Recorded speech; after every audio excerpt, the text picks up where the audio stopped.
सराव संच 3.2 पहा. क्रम ओळखून प्रश्नचिन्हाच्या जागी कोणती आकृती येईल तो पर्याय निवडा.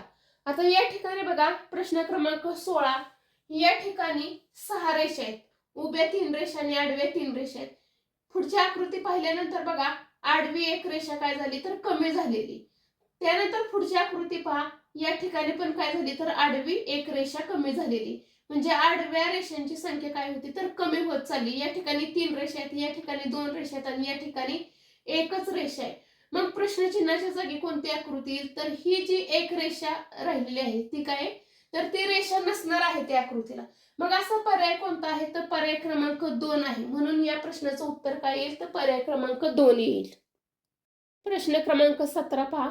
बघा ह्या आकृतीचं निरीक्षण केल्यानंतर आपल्याला लगेच लक्षात येतं की या ठिकाणी एक रेषा आहे, या ठिकाणी 2 रेषा आहेत, या ठिकाणी 3 रेषा आहेत. मग प्रश्नचिन्हाच्या जागी कोणती आकृती येईल तर 4 रेषा असणारी काय होईल आकृती या ठिकाणी येईल. म्हणजे रेषांच्या संख्येमध्ये काय होते तर वाढ होते. पर्याय क्रमांक 4 हे काय असणार आहे या प्रश्नाचं उत्तर असणार आहे. प्रश्न क्रमांक 18 पहा. या ठिकाणी बघा एक रेषा दिलेली आहे, या ठिकाणी 2 रेषा दिल्या आहेत, या ठिकाणी 3 रेषा दिल्या.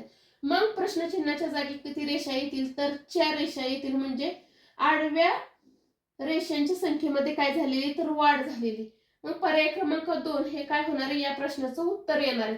या रेषा आडव्या आहेत म्हणून पर्याय क्रमांक 2 पण काय आडव्याच रेषा असलेला पर्याय आहे म्हणून पर्याय क्रमांक 2 हे काय या प्रश्नाचं उत्तर येईल. प्रश्न क्रमांक 19 पहा. या ठिकाणी बघा आडवी रेष आणि थोडीशी उभी रेष दिलेली. या ठिकाणी हीच रेष पुढच्या आकृतीमध्ये काय केली तर अशा पद्धतीने ती वाढवलेली आहे. या आकृतीमध्ये बघा ही आहे अशीच आकृती काढलेली आहे आणि या ठिकाणी ही रेष वाढवलेली.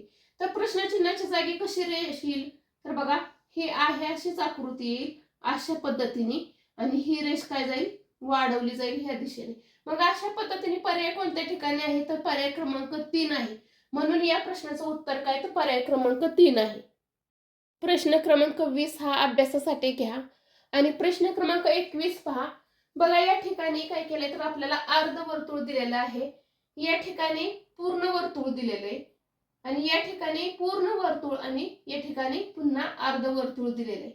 मग आता प्रश्नचिन्हाच्या जागी आकृती कशी येईल तर हेच वर्तुळ काय होणार आहे पूर्ण येणार आहे. म्हणजेच काय होतील तर 2 वर्तुळ येतील.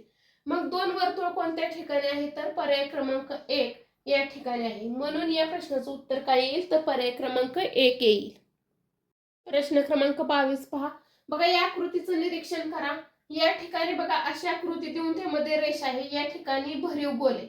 आता ह्या कोपऱ्यामध्ये अशा पद्धतीची आकृती खून करून घेऊया.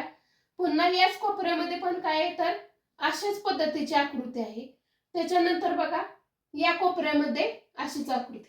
मग कोपरा कोणता राहिलाय म्हणजे प्रश्नचिन्हाच्या जागी बघा कशा पद्धतीची आकृती येईल तर ह्या बाजूचा कोपरा राहिलेला आहे. म्हणजे या ठिकाणी काय होणार आहे अशा पद्धतीची आकृती आणि त्याच्या समोर काय येईल तर भरीव गोल येईल. मग अशी आकृती कोणत्या ठिकाणी दिसते आपल्याला तर पर्याय क्रमांक 4. पर्याय क्रमांक 4 मध्ये काय होते ही आकृती दिसते. म्हणून या प्रश्नाचं उत्तर काय येईल तर पर्याय क्रमांक 4 येईल. प्रश्न क्रमांक 23 पहा.